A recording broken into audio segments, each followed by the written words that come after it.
Hello friends, எல்லாருக்கும் வணக்கம். உங்க லைஃப் உங்களுக்கு பயங்கர கஷ்டமா இருக்கா? கஷ்டம்னா பயங்கர பயங்கர பயங்கரம் ரொம்ப கஷ்டமா இருக்கா? பர்சனலாகவும் சரி, ப்ரொஃபஷனலாகவும் சரி, ஃபினான்ஷியலாகவும் சரி, நீங்க வேலை செய்யற இடத்துலயும் சரி, உங்க வீட்லயும் சரி, எங்கேயா இருந்தாலும் சரி, பயங்கர கஷ்டமா ரொம்ப ஃபீல் பண்ணிட்டு இருக்கீங்க அப்படின்னா இந்த வீடியோ உங்களுக்கான வீடியோ தான். இந்த வீடியோல லைஃப் உங்களுக்கு பயங்கர டஃபா ஹார்டா இருக்கும்போது நீங்க செய்ய வேண்டிய விஷயங்களை பத்தி தான் டீடைல்டா பார்க்க போறோம். வாங்க குயிக்கா வீடியோக்குள்ள போவோம். ஃபர்ஸ்ட், உங்க லைஃப் உங்களுக்கு கஷ்டமா இருக்கு அப்படின்னா அது ஏன் அப்படிங்கறத முதல்ல நீங்க யோசிங்க. இதுக்கு முன்னாடி நீங்க செஞ்சுட்டு இருக்கிற ஒரு சில விஷயங்கள் மேபி உங்க லைஃபை லெட் டவுன் பண்ணி உங்களை கஷ்டப்படுத்தி இருக்கலாம், இல்ல கஷ்டப்படுத்திட்டும் இருக்கலாம். சோ அப்ப உங்களுடைய ஆக்ஷன்ஸ், உங்களுடைய செயல்கள் என்னென்ன அப்படிங்கறத பார்த்து உங்களுடைய செயல்களுக்கு நீங்க பொறுப்பேற்றுக்கோங்க.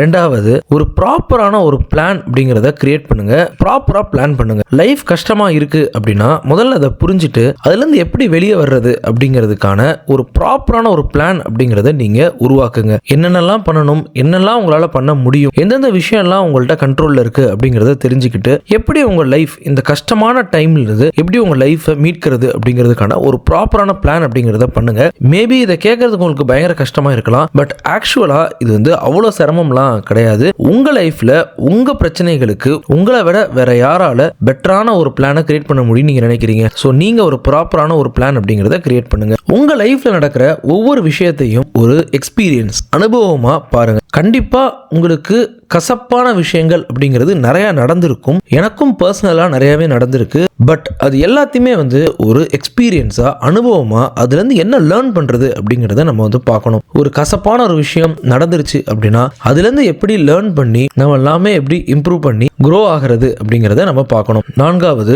ரொம்ப முக்கியமான ஒரு விஷயம், மற்றவங்கள்ட்ட சப்போர்ட் கேட்கறது அப்படிங்கறத தயவு செஞ்சு ஹெசிடேட் பண்ணாதீங்க. உங்க ஃப்ரெண்ட்ஸா இருக்கலாம், ரிலேட்டிவ்ஸா இருக்கலாம், உங்க ஃபேமிலியா இருக்கலாம், கொலீக்ஸா இருக்கலாம், மென்டாஸா இருக்கலாம், பேரண்ட்ஸா இருக்கலாம், யாரா வேணா இருக்கலாம். பட் டெஃபினட்டா உங்களால சப்போர்ட் கேட்க முடியும். சப்போர்ட் கேட்கறதுக்கு உங்களுக்கு ஆட்கள் இருக்காங்க அப்படின்னா முதல்ல அது நீங்க கேளுங்க. சப்போர்ட் அப்படிங்கிறது ரொம்ப ரொம்ப முக்கியம். கொஞ்சமாவது உங்க வாழ்க்கையில் இருக்கக்கூடிய பிரச்சனைகள் அப்படிங்கிறது தீரும். பாசிட்டிவா இருங்க. எவ்வளோ மோசமான ஒரு சூழ்நிலை வந்தாலும், எவ்வளோ ஒரு டஃப்பான சுச்சுவேஷனை நம்ம ஃபேஸ் பண்ணாலும், நம்மளுடைய நாட்கள் எவ்வளோ மோசமா போயிட்டு இருந்தா கூட நம்ம பாசிட்டிவா இருக்கணும். பாசிட்டிவா இருக்கணும், பாசிட்டிவா பேசணும், பாசிட்டிவா நினைக்கணும், பாசிட்டிவா திங்க் பண்ணணும். ஸோ இதெல்லாமே நீங்க பண்ணீங்க அப்படின்னாலே ஓரளவுக்கு உங்க வாழ்க்கையில் இருக்கக்கூடிய பிரச்சனைகள் அப்படிங்கிறது தீரும். ஸோ ஃப்ரெண்ட்ஸ், இந்த வீடியோவில் ஹார்ட் டைம்ஸ், உங்க லைஃப் பயங்கர கஷ்ட காலத்தை சந்திச்சிட்டு இருக்கு அப்படின்னு நினைச்சீங்க அப்படின்னா இந்த வீடியோவில் சொல்லியிருக்கக்கூடிய இந்த 5 விஷயங்களை நீங்க ஃபாலோ பண்ணீங்க அப்படின்னா டெஃபினட்டா உங்க வாழ்க்கையில உங்களுக்கு முன்னேற்றம் ஏற்படும். நீங்க நம்ம சேனலை சப்ஸ்கிரைப் பண்ணலன்னா சப்ஸ்கிரைப் பண்ணுங்க. அடுத்த வீடியோஸ்ல பார்ப்போம். பை.